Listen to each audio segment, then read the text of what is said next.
फ़ौज में ये रिवाज तो है नहीं कि रोज़ा रखा है तो भी आराम से बैठो। हमारी प्लटून अगर 23-24 की थी तो उसमें 1-2 मुझे याद है ऐसे कैडेट्स होंगे जो रोज़ा छोड़ देते थे। जब ख़त्म कुरान होता है तो उस पर वो मौलवी साहब तकरीर करते हैं, तो मेरा हमेशा से ये रूटीन रहा है, वो मैं ख़ुद वो तकरीर करता था, मौलवी साहब को नहीं करने देता था।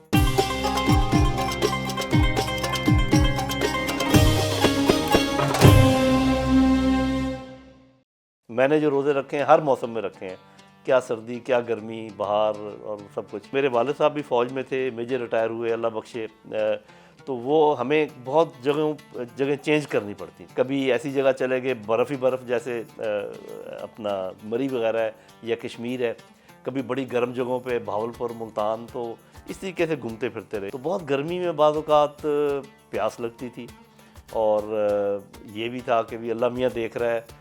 तो बहरहाल मुझे एक आध दफ़ा याद है कि छुप छुपा के कभी पानी पी लिया, तीसरी चौथी जमात में मुझे सही उसका, लेकिन जनरली हम रखते थे। और फिर बच्चों के रोज़ों की बड़ी वो तौक़ीर की जाती थी। बड़ी सख्त ट्रेनिंग होती है पीएमए की, जो लोग जानते हैं उसको समझते हैं, लेकिन काकूल में कोई लिहाज नहीं है इस बात का। एयर फोर्स में है, क्योंकि एयर फोर्स में ये ज़रूरी है कि जब आप एयरक्राफ्ट में ऊपर जाएँ तो आपकी शुगर लेवल ठीक होनी चाहिए। फ़ौज में ऐसा नहीं है। सहरी को सहरी मिलती थी और इफ्तारी को इफ्तारी थी, और दरमियान में सारा प्रोग्राम उसी तरीके से चलता था। पीएमए में चूँकि मेहनत बहुत है, मशक्क़त बहुत ज़्यादा है, तो खाने का स्टैंडर्ड बहुत अच्छा था। आज भी अच्छा इसी तरीके से होगा।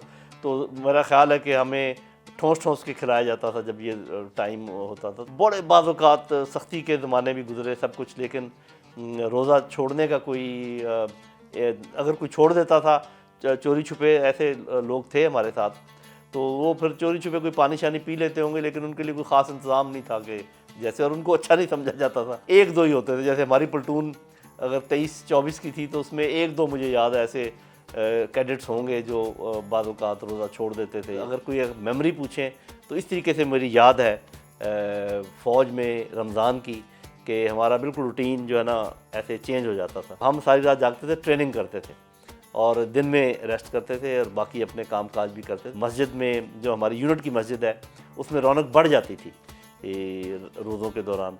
और एक चीज़ जो मैं आपके साथ शेयर करना चाहूँगा कि नॉर्मली ये है कि जब ख़त्म कुरान होता है तो उस पर वो मौलवी साहब तकरीर करते हैं। तो मेरा हमेशा से ये रूटीन रहा है, जब मैं था यूनिट में भी, GOC भी, कोर कमांडर भी, कि ख़त्म कुरान पे कुरान के हवाले से जो बात करनी होती थी वो मैं ख़ुद वो तकरीर करता था, मौलवी साहब को नहीं करने देता था। मैं कोर ऑफ इंजीनियर से हूँ, तो इंजीनियर हमारी यूनिट जो है वो सड़कें बना रही थी सिब्बी के इलाके में, बलूचिस्तान में। और आपको पता है सिब्बी और जैकबाबाद के इलाके में बहुत सख्त गर्मी होती है, और हम तंबुओं में रहते थे।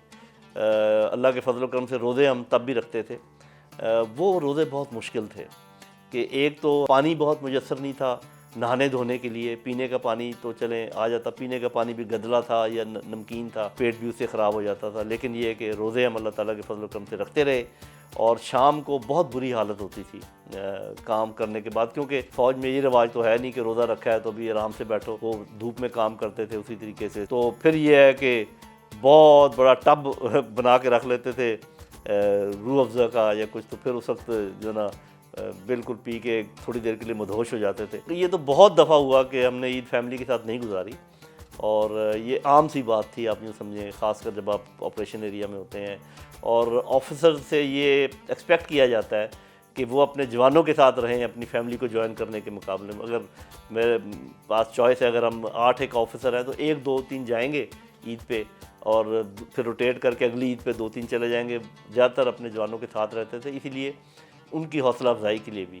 और उसमें भी फिर हम एक फेस्टिविटी का इंतज़ाम होता था कि उसको हम बड़ा खाना कहते हैं। ऐसे मौक़ों के ऊपर जो दोपहर का खाना है वो ज़रा थोड़ा लेविश, उसमें कोई गोश्त ज़रा ज़्यादा या चावल बना के, कोई मीठा और मिलजुल कर, और उसके अंदर फिर बाज़ औक़ात म्यूज़िक वगैरह का इंतज़ाम भी कर लेते थे। आपस में हम खुद ही ये खटक डांस और ये जो पंजाबी डांस वगैरह होता है ये आपस में कर लेते थे, करते रहे जवानों के साथ मिलकर। तो वो फैमिली, जैसे मैंने कहा ना कि ये एक और फैमिली है और बहुत बड़ी फैमिली है। फ़ौज की नौकरी में बस ये आप याद रखें कि उसी की प्रायोरिटी है। आपने बाकी जो फेस्टिविटीज़ हैं, आपके घर के जो मामलात हैं, वो सेकेंडरी हो जाते हैं।